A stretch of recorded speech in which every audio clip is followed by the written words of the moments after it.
여러분, 우리가 인생을 살아가면서 여러 가지 계획들을 세울 것입니다. 근데 영화나 드라마에 보면 플랜 A가 있고 플랜 B가 있다라고 얘기하면서 뭔가 잘못됐을 때 우리에겐 플랜 B가 있다 이렇게 얘기하는 그런 내용들을 좀 들어보셨을 것입니다. 한나라에 중국 한나라에 개국공신 한신이라는 그런 장수가 있었습니다. 이 장수에게 유래된 말이 뭐냐면 배수의 진이라는 의미입니다. 여러분 잘 아시는 것처럼 뒤로 물러날 수 없는 그 극한의 상황까지 배수의 진을 치고 정말 전력 투구해서 승리하는 그 모습들을 의미하는 것입니다. 여러분, 이와 비슷한 일이 로마의 황제였던 줄리어스 시저가 유럽의 대부분을 정복했던 그런 로마의 황제였는데 굉장히 유명한 로마의 장군이었습니다. 그가 이런 말을 남겼습니다. 주사위는 던져졌다. 왔노라 보았노라 이겼노라. 이런 이야기를 많이 들어보셨죠? 이 줄리어스 시저의 특징이 뭐냐면 짧은 말을 통해서 사람들에게 많은 공감을 얻어내는 그런 사람 중에 하나였습니다. 사실 이 줄리어스 시저가 많은 전쟁에서 항상 승승장구하며 승리를 거두었습니다. 그러다가 이제 영국을 정복하기 위해 출정을 떠났습니다. 영국은 섬나라이기 때문에 사실 그 전쟁이 굉장히 지루하게 이어져 가고 있었습니다. 보급도 확실하게 받을 수 있는 것도 아니고. 그래서 로마의 이 군병들이 어떤 마음을 품었냐면 이렇게 길게 전쟁을 끌다 보면 결국에는 퇴각해서 돌아갈 것이다 라는 그런 안일한 생각들을 품기 시작했습니다. 그래서 어느 날 이 줄리어스 시저가 이 군병들을 다 바닷가로 모았습니다. 로마의 그 배가 있는 그런 곳을 다 모았습니다. 그리고 나서 이렇게 안일한 생각을 갖고 있었던 로마 군병들에게 뭐라고 외쳤냐면 이렇게 외쳤습니다. 사실 이 로마 군병들은 어떤 마음을 품고 그 자리에 오게 됐냐면 이제 퇴각하는구나 라는 그런 생각을 품었습니다. 그때 그들을 향해서 이렇게 외칩니다. 해변에 정박해 있는 모든 배를 불태워라.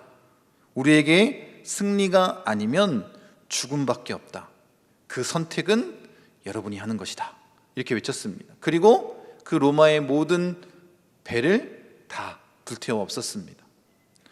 여러분 한번 잘 생각해 보십시오. 지금 이 시저가 세운 계획은 뭐냐면 아군의 탈출구를 아예 없애버리는 것입니다. 배수의 진을 친 것입니다. 뒤로 물러날 수 있는, 후퇴할 수 있는 방법이 없습니다. 또한 이 로마에서 그 원정을 받을 수 있는 방법도 없습니다. 오직 한 가지, 그 유일한 방법은 뭐냐면 영국과 싸워서 이기고 영국의 배를 타고 로마로 돌아가는 것, 이 방법밖에 없었습니다. 플랜 B, 차선책이 전혀 없었습니다. 여러분 그렇게 배수의 진을 치고 전력 투구해서 달려나가니까 결국 그 영국도 이 로마 군인이 정복할 수 있었습니다. 여러분 생각해 보면 이렇습니다. 물론 객관적인 그런 평가가 있었기 때문에 그렇게 계획을 하고 진행했는지 모르겠습니다. 그런데 한번 잘 생각해 보십시오. 이 배수의 진을 치고 승리하는 이 사건은 사실 승리자만이 누릴 수 있는 그리고 그렇게 기록되어 있을 수밖에 없는 그런 내용들입니다. 사실 이 테러를 완전히 차단하고 그렇게 전쟁에 뛰어든다는 것은 굉장히 무모한 짓 아닙니까? 승리하면 칭찬받지만 실패하면 역사에서 완전히 사라져버리는, 그리고 그 계획을 세웠던 장수들에게 아주 큰 비난이 돌아갈 수밖에 없는 일 아니겠습니까? 여러분 그 성공률을 계산해 본다면 이 배수의 진을 치고 성공한다는 것은 아주 그 성공률이 적은 것 아니겠습니까? 살아갈 수 있는 방법을 다 막아놓고 달려드는 것입니다. 성공하면 좋은 것이지만 실패하면 완전히 망해버리는 수 아니겠습니까? 여러분 한번 잘 생각해 보십시오. 어쩌면 인간의 역사이기에 이것은 무모한 도전이고 도박이라고 얘기할 수밖에 없을지 모르겠습니다. 그런데 하나님은, 또 하나님의 방법은 우리가 행하는 그 모든 것이 굉장히 무모하고 불확실해 보일지 모르겠지만 하나님께 내 모든 것을 다 내어 맡기면 어떻게 하실까요? 하나님은 100% 그것을 책임져 주시고 승리로 이끄시는 분 아니겠습니까? 여러분, 부자 청년 기억하십니까? 예수님께 찾아와서 영생을 얻으려면 어떻게 해야 됩니까? 라고 말했던 그 부자 청년에게 예수님께서 마지막 한 가지로 이렇게 말씀하십니다. 그 재물을 팔아다가 가난한 자에게 나눠주고 나를 좇으라, 이렇게 말씀하셨습니다. 그런데 한번 잘 생각해 보십시오.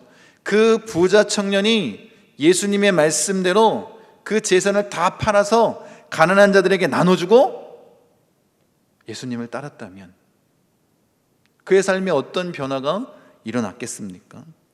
여러분, 우리가 확신할 수 있었던 건 뭐냐면 그의 인생에 실패는 없었을 것입니다. 왜냐하면 하나님이 늘 함께 하셨기 때문에. 그래서 그가 정말 배수의 진을 치고 그 마지막 한 가지까지 내려놓고 주님께 자신의 인생의 마침표를 찍고 달려나아갔다면 얼마나 큰 역사가 그에게 나타났겠습니까?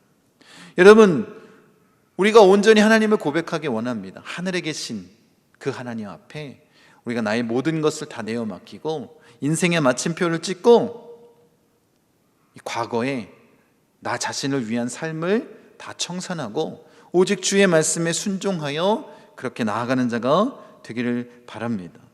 여러분, 특히 우리는 지금 영적인 얘기를 하는 것 아니겠습니까? 영적인 법칙도 마찬가지 아니겠습니까? 특히 이 영적인 싸움, 사단과의 영적인 싸움에서 우리가 신앙생활, 우리의 신앙을 온전히 지키는 것, 그것은 다른 것이 아닙니다. 전적으로 하나님을 100% 신뢰하고 마지막 한 발자국, 그 결단을 내딜 수 있는 결정적인 한 걸음을 내디딜 수 있도록 나아가는 것 아닙니까? 부자 청년에게 자신의 재산을 파는 것, 또 우리도 마찬가지입니다. 여러분이 어떤 상황에 놓여 있을지 모르겠지만 하나님이 원하시는 것은 여러분들이 그 결정적인 한 발자국, 그 한 걸음을 떼고 주님 앞에 서기를 원하는 것 아니겠습니까?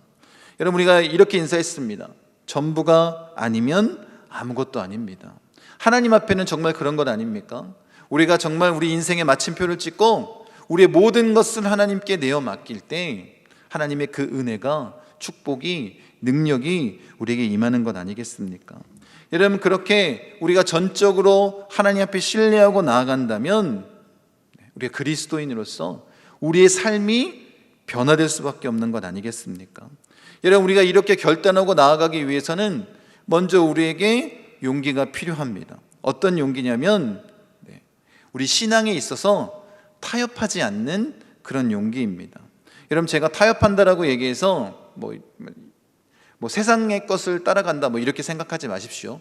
그리스도인들에게 타협한다라는 것은 세상의 방법을, 또 세상의 것을, 이 땅의 것을 사랑하는 것, 이것을 의미하는 것이 아니라 그리스도인들에게 타협을 한다는 것은 무엇이냐면 우리가 좋은 대로, 내가 내 구미에 맞는 대로 하나님의 말씀을 내 삶에 적용해 버리는 것입니다.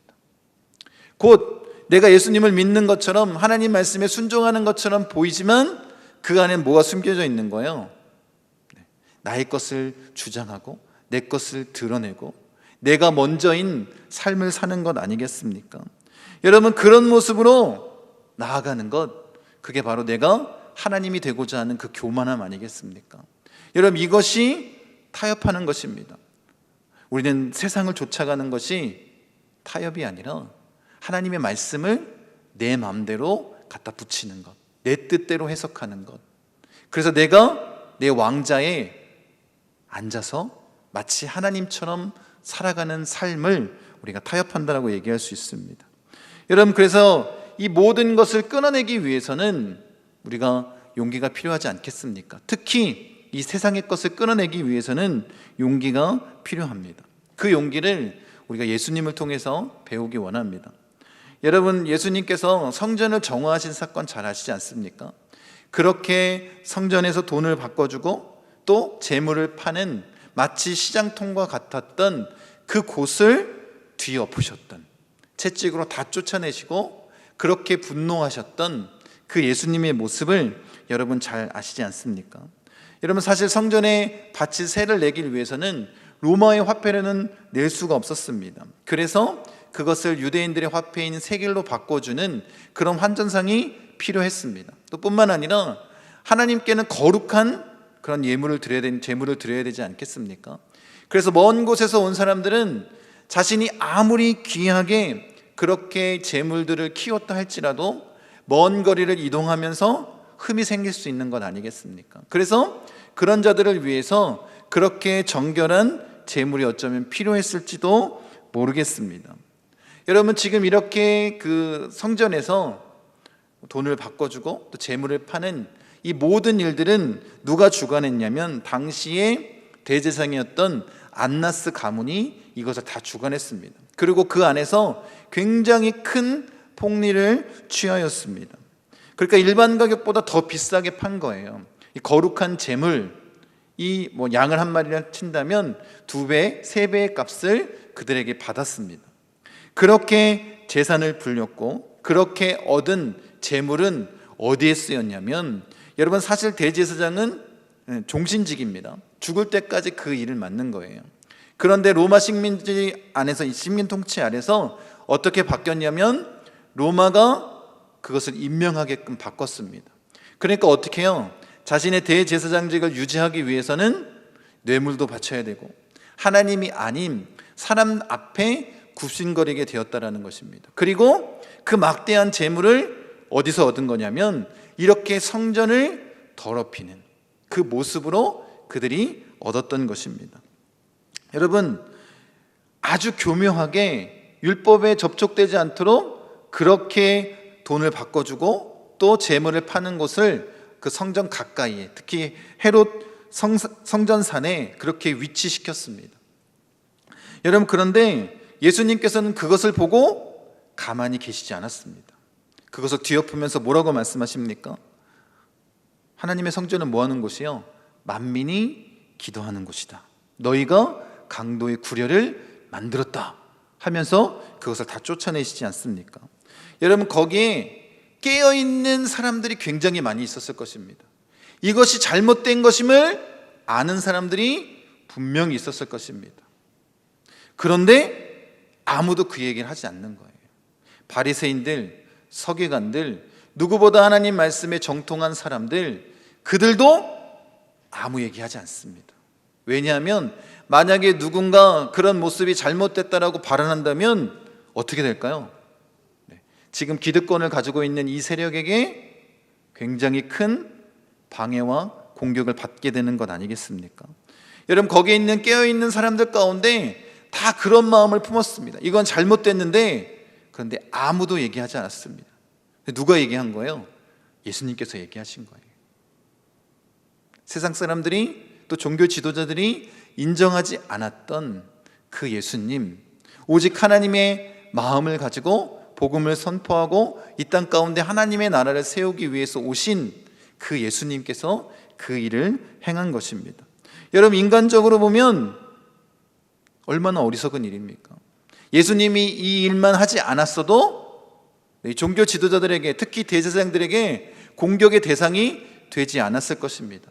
오히려 더 편하게 복음을 전하고 또 그 예수 믿는 사람들, 예수님의 제자들을 세워나갈 수 있었을 것입니다. 그런데 예수님은 그렇게 하지 않으셨습니다. 이 세상과 맞서서 담대하게 외친 것 아니겠습니까? 여러분, 그렇게 거룩한 분노로 어떤 역사가 나타나냐면, 잘못된 것을 알고 있었는데 말하지 못했던 바리새인이나 사두개인들이 주님을 만나기 위해서 찾아오지 않습니까? 그게 누구냐면 여러분 잘 알고 있는 니고데모고 또 아리마대 요셉이 대표적인 인물입니다. 그리고 성경에 기록되어 있잖아요. 많은 제사장의 무리도 예수님을 믿었다라는 기록이 있지 않습니까? 여러분, 그런 역사가 어떻게 나타났냐면 아마 어쩌면 예수님의 이 분명한, 이 세상의 잘못된 것에 대해서 거룩한 분노를 나타내셨던, 그리고 하나님의 말씀대로 성전을 세우기를 원하셨던 그 마음에 감복한 사람들이 예수님을 찾아온 것 아니겠습니까? 여러분, 우리가 이런 모습으로 세상과 맞서야 되지 않겠습니까? 여러분, 코로나고 다른 여러 가지 이유로 우리가 정말 지켜야 할 것들을 내려놓고 사는 삶을 살고 있지는 않습니까? 그리스도인으로 믿는 자로서 합당한 삶의 모습이 우리에게 분명히 있는데 그 세상과 아니면 나의 삶에 타협해서 그렇게 살아가고 있지는 않습니까? 여러분, 우리의 세상적인 삶에 그리고 잘못 타협한 우리의 그 거짓된 모습에 분명한 마침표를 찍어야 되지 않겠습니까? 제가 여러분 죽으라는 얘기가 아닙니다. 여러분, 정말 여러분이 내 삶에 내가 주인인 것처럼 살았던 그 옛 자아, 그 과거의 죄된 모습들, 그 죄된 본성을 가지고 있는 자아, 그 삶에 온전히 마침표를 찍고 이제 오직 하나님 말씀에, 하나님 통치에 순종하면서 우리가 나아가기 원합니다. 여러분, 그렇게 우리 인생의 마침표를 찍기를 원합니다. 그리고 여러분들이 정말 하나님을 나의 전부라고 고백하시고 나아간다면 여러분, 그 결정적인 한 걸음을 내디딜 수 있는 것 아닙니까? 여러분, 그 부자 청년에게 얘기했던 그 부자 청년의 결정적인 한 걸음이 뭐예요? 재물 아니겠습니까? 그것을 벗어 던지고 주님께 나아가는 것. 여러분, 어쩌면 여러분에게 지금 주님도 동일하게 너의 인생에 마침표를 찍으라 라고 말씀하십니다. 여러분, 우리가 얼마나 많은 시간 또 신앙생활 해오고 또 주님을 믿고 또 많은 봉사를 하고 헌신하며 주님 앞에 나가섰습니까? 여러분, 근데 그 안에 아직도 내가 주인인 그런 잘못된 나의 옛 모습이 남아있다면 분명하게 마침표를 찍어야 되는 것입니다. 여러분, 그렇게 주님 앞에 서기를 원합니다. 제가 이 말씀을 드리는 것은 세상의 지도층이나 세상 권력에 반대하라는 의미가 아닙니다. 사회의 관념들, 세상의 기준들, 그리고 우리가 좋아하는 모든 것들, 하나님의 말씀에 반대되는, 그래서 하나님 앞에 온전히 서지 못하게 하는 그 우리의 삶의 모습에 마침표를 찍으라는 것입니다. 그것이 직장이 될 수도 있고 자녀가 될 수도 있고 여러분의 취미가 될 수 있고 또 음란한 마음이 될 수도 있고 그 어떤 것들이 다 될 수 있는 것 아니겠습니까? 여러분, 이 세상에 우상이라고 말할 수 있는 것들이 너무나도 많이 존재하고 있지 않습니까? 너무나도 쉽게 하나님이 아닌 다른 것을 우리로 하여금 선택하게 만드는 그런 세상이 되어버렸습니다. 그것에 대해서 분명하게 과감하게 결단하고 주님 앞에 서기를 원합니다. 그래서 오늘 제목을 마침표라고 지은 것입니다.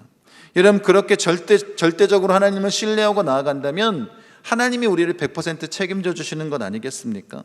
여러분, 이렇게 자신의 마침표를 온전하게 찍은 사람이 오늘 본문 말씀에 등장하는 엘리사입니다. 말씀 보세요. 19절부터 21절까지 우리 같이 한번 읽어보겠습니다. 엘리야가 거기서 떠나 사밧의 아들 엘리사를 만나니 그가 12겨릿소를 앞세우고 밭을 가는데 자기는 12째 겨릿소와 함께 있더라. 엘리야가 그리로 건너가서 겉옷을 그의 위에 던졌더니 그가 소를 버리고 엘리야에게로 달려가서 이르되 청하건대 나를 내 부모와 입맞추게 하소서. 그리한 후에 내가 당신을 따르리이다. 엘리야가 그에게 이르되 돌아가라. 내가 내게 어떻게 행하였느냐 하니라. 엘리사가 그를 떠나 돌아가서 한 겨릿소를 가져다가 잡고 소의 기구를 불살라 그 고기를 삶아 백성에게 주어 먹게 하고 일어나 엘리야를 따르며 수종 들었더라. 이 엘리사가 농사를 짓는데 12겨릿소를 가지고 농사를 지었다라는 거예요. 이 겨릿소는 두 마리의 소가 끄는 그런 쟁기를 의미하는 거예요. 그러니까 한 겨릿소면 두 마리를 의미하는 거고 12겨릿소면 24마리를 얘기하는 거예요. 농사를 짓는데 이 24마리의 소를 이용해서 밭을 갈 정도면 그 밭의 크기가 얼마 정도 되는지 짐작이 가시죠? 그리고 옛날에 이 당시에 그 정도의 소를 가지고 밭을 갈았다면 얼마나 큰 농장을 소유하고 있었겠습니까? 그런 엘리사에게 엘리야가 찾아가서 겉옷을 던졌습니다. 뭘 하라는 거예요? 하나님의 종으로 서라는 것 아니겠습니까? 그때 엘리사가 어떻게 합니까? 부모에게 인사하고 돌아와서 그가 행한 일이 뭐냐면 한 겨릿소를 가져다가 어떻게 하냐면 그 기구를 통해서 불살라 이 두 마리 소를 삶습니다. 그리고 어떻게 해요? 백성들에게 나눠줍니다. 여러분, 어쩌면 엘리사에게 이것이 최후의 만찬이었는지도 모르겠습니다. 그의 인생의 마침표를 찍는 것 아니겠습니까? 그리고 어떻게 하겠다는 거예요? 과거에 자기가 그렇게 살았던 모습들을 다 버리고 이제 주를 위해서 살겠다라는 것입니다. 그렇게 사명자로서 나아가겠다. 다시는 내가 이전의 삶으로 돌아오지 않겠다. 그러니까 어떻게 해요? 그 쟁기를 끄는 그 기구를 가져다가 불을 지피고 그 고기를 삶아 나눠준 것 아니겠습니까? 여러분, 다시 돌아가지 않겠다라는 거예요. 줄리어스 시저가 그 불을 태워버린 것처럼 퇴로가 없다라는 것입니다. 그렇게 영적으로 하나님이 전부이심을 고백하고 나아간 것 아니겠습니까? 여러분, 그래서 우리도 더 이렇게 능동적으로 주님 앞에 서는 자가 되기를 원합니다. 내가 먼저 주님 앞에 나의 가진 것, 내 인생의 마침표를 찍고 오직 하나님만 바라보며 나아갈 수 있는 자가 되기를 원합니다. 여러분이 그런 모습으로 나아가서면 하나님께서 놀랍게 축복하십니다. 여러분, 엘리사가 받은 축복이 무엇인지 아십니까? 여러분, 엘리사가 일어났던 기적을 잘 살펴보면 그 기적이 꼭 예수님이 행하신 것 같습니다. 물론 이제 여러 가지 좀 차이가 있지만, 물론 예수님보다는 더 뛰어난 모습으로 그렇게 행하진 않지만, 한번 엘리사가 일어났던 기적을 한번 잘 살펴보십시오. 도끼를 떠오르게 만드는데, 여러분, 이게 꼭 뭐와 같아요? 예수님이 무리를 걸으시는 것과 같지 않습니까? 여러분, 예수님께서는 오병이어의 기적을 일으키셨는데 이 엘리사는 보리떡 20개와 채소로 100명을 먹게 합니다. 마치 예수님이 행하셨던 그 기적의 그 단초의 모습을 이 엘리사를 통해서 보여주시는 것 아닙니까? 여러분, 엘리사가 그렇게 자신의 인생의 마침표를 찍고 나아가니까 성령의 놀라운 능력이 그에게 임한 것 아니겠습니까?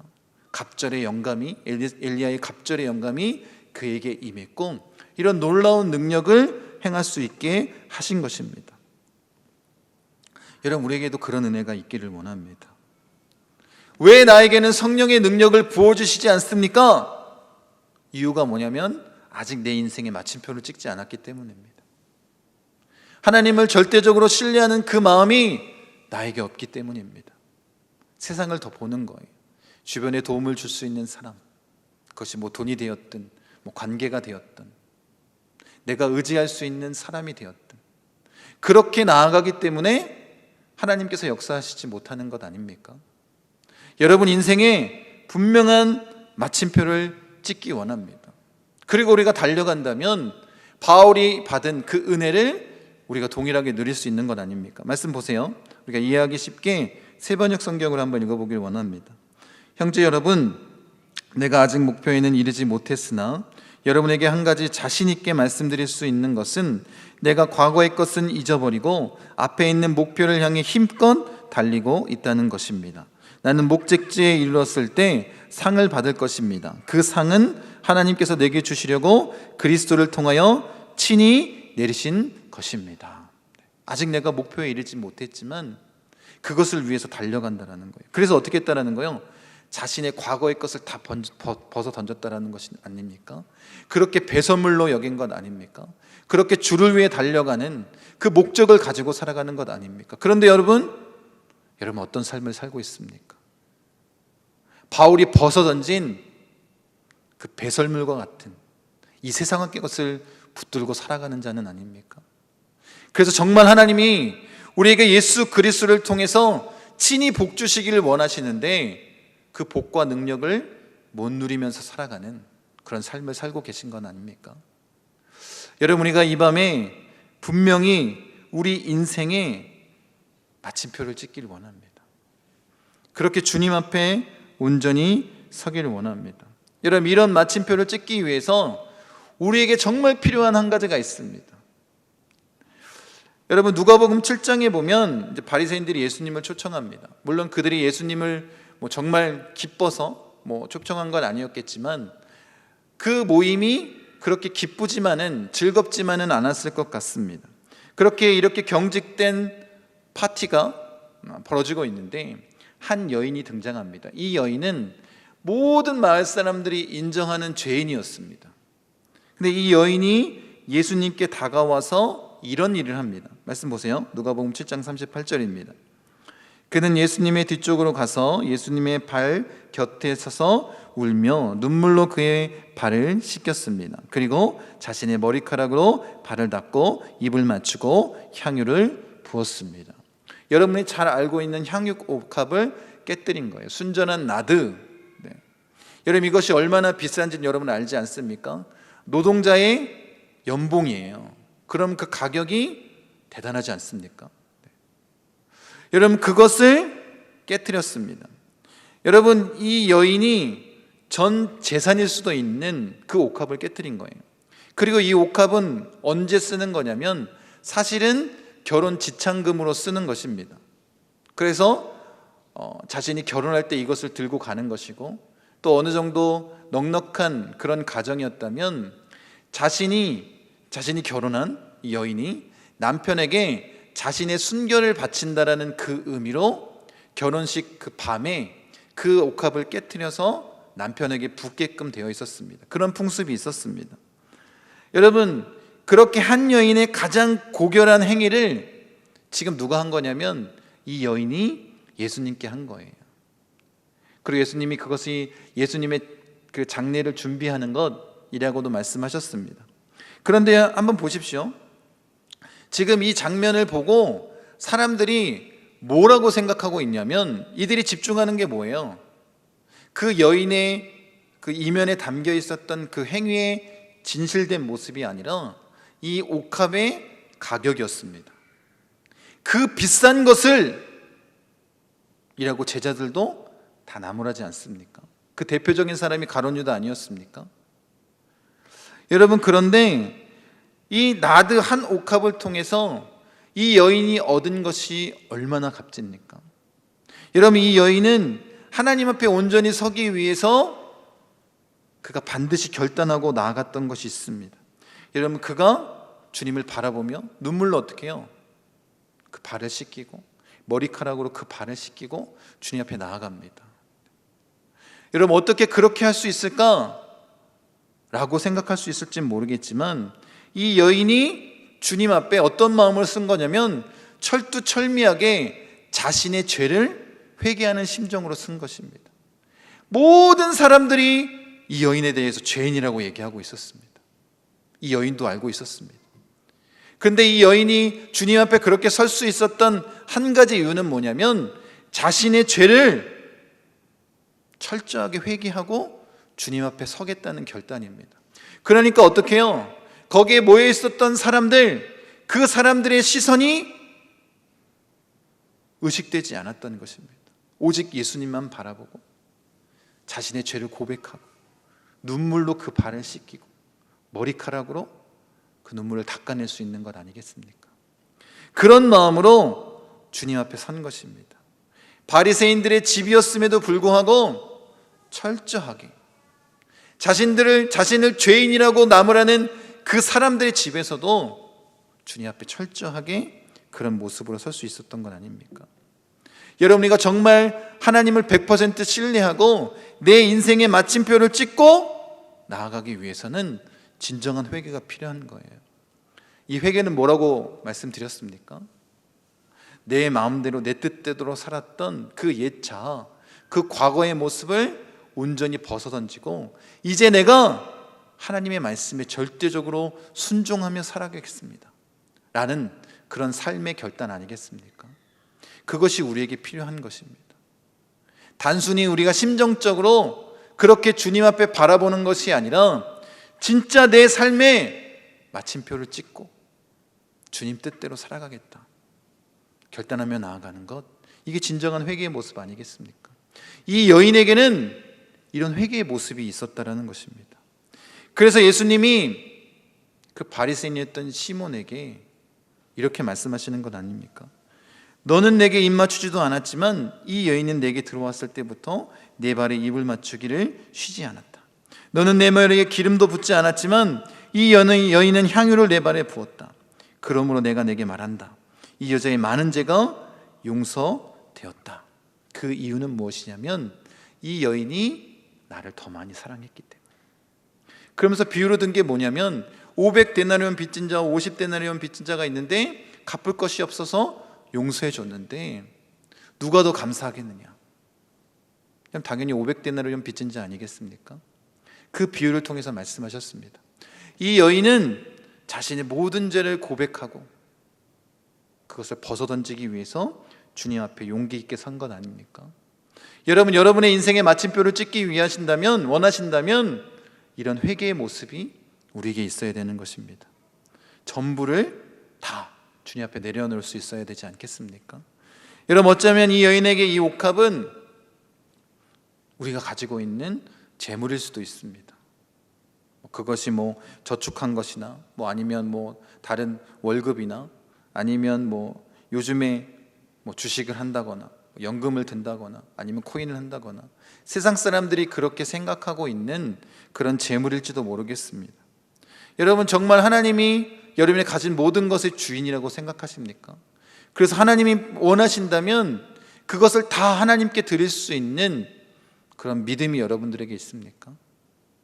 여러분, 이런 질문을 할 때마다 여러분 불안하시지 않습니까? 혹시 목사님이 여러분의 재산을 팔아다가 주님께 드리십시오 라고 말할까 봐.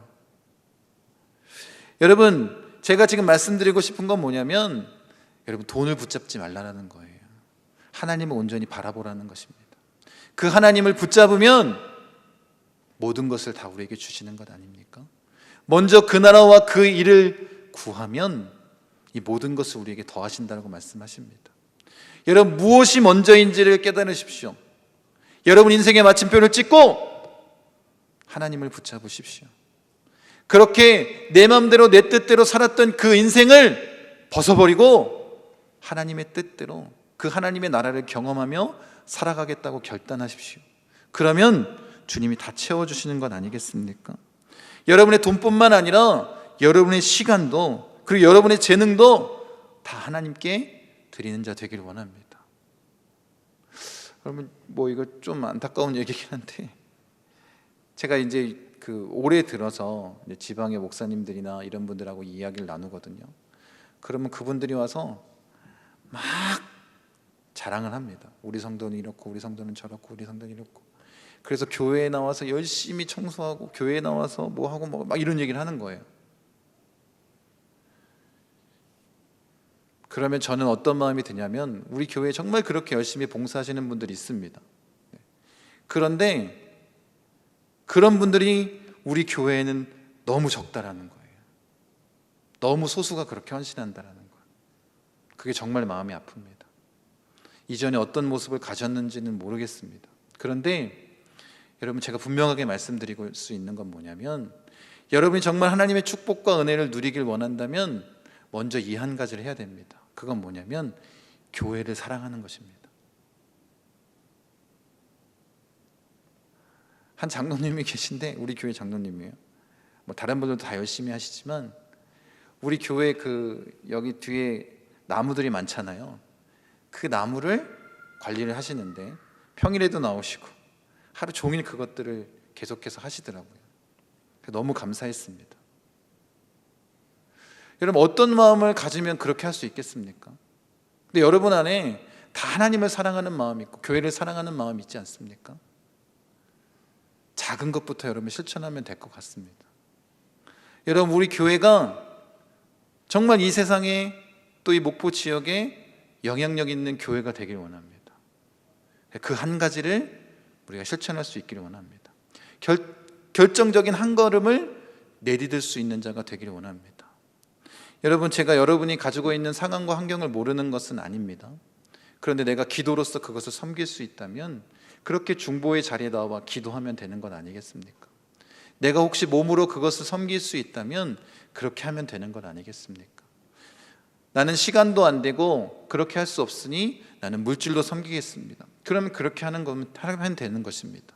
여러분, 제가 원하는 것은 다 나와서 청소하고 다 나와서 뭐하고 이것이 아니라 정말 여러분 한번 생각해 보십시오. 내가 이 교회를 사랑하는 마음으로 뭔가를 한 것이 있는가? 하나님 앞에 그렇게 쓰임받기 위해서 내가 뭔가를 한 것이 있는가? 그것을 돌이켜 볼 수 있기를 원합니다. 여러분, 그렇다면 이 여인에게 주님이 주신 축복은 뭐하냐면 복음이 선포되어는 곳마다 이 여인이 행한 것이 기록되어지고 전하게 될 것이다 라고 말씀하십니다. 여러분, 그 여인이 행한 그 옥합을 깨트린 그 행위 하나로 복음이 선포되는 곳마다 그 여인의 이름이 등장하는 것 아니겠습니까? 여러분들도 다 알고 있지 않습니까? 여러분, 그런 은혜가 우리에게 있기 원합니다. 이것을 누리기 위해서 우리가 철두철미하게 주님 앞에 회개하고 마지막 그 결단의 한 걸음을 내디딜 수 있기를 원합니다. 여러분, 세상 사람들은, 이 바리새인들은 이 여인을 죄인으로 낙인 찍었지만, 그 꼬리표에 편견이 가득했지만, 그 여인은 죄인으로서 삶을 마감한 것이 아닙니다. 왜냐하면 예수님을 통해서 그는 구원받았고 그 죄가 용서받았고 하나님과 함께 그 은혜를 누리는 자가 된 것 아닙니까? 여러분, 예수님을 만나면 그 시작이 잘못됐다 할지라도 그의 삶이 변할 수밖에 없는 것입니다. 그리고 예수님이 우리에게 이렇게 말씀하십니다. 고린도후서 말씀 한번 보세요. 여러분이 잘 알고 있는 말씀입니다. 같이 한번 읽겠습니다. 그런즉 누구든지 그리스도 안에 있으면 새로운 피조물이라. 이전 것은 지나갔으니 보라 새 것이 되었도다. 네. 여러분, 과거의 것에 얽매이지 마십시오. 예수님 앞에 내 인생의 마침표를 찍고 결단하는 그 순간 주님은 우리를 새 것으로 여기시는 것 아닙니까? 과거에 어떤 죄를 지었든 그것에 대해서 전혀 신경 쓰시지도 않고 기억하지도 않으시는 분, 그 하나님이 우리 아버지 아니십니까? 여러분, 우리가 그렇게 새로운 모습으로 주님 앞에 서길 원합니다. 여러분, 이 밤에 우리가 온전히 함께 간구하고 그렇게 결단할 수 있는 마지막 한 걸음, 결정적인 한 걸음을 내딛고 전부가 아니면 아무것도 아니다라는 것을 주님 앞에 고백하기 원합니다. 그렇게 하나님 앞에 온전히 설 수 있는 우리 목포순복음 중앙교회 성도 되기 원합니다. 그리고 그렇게 우리가 길쌈교회를 아름답게 세워나가기 원합니다.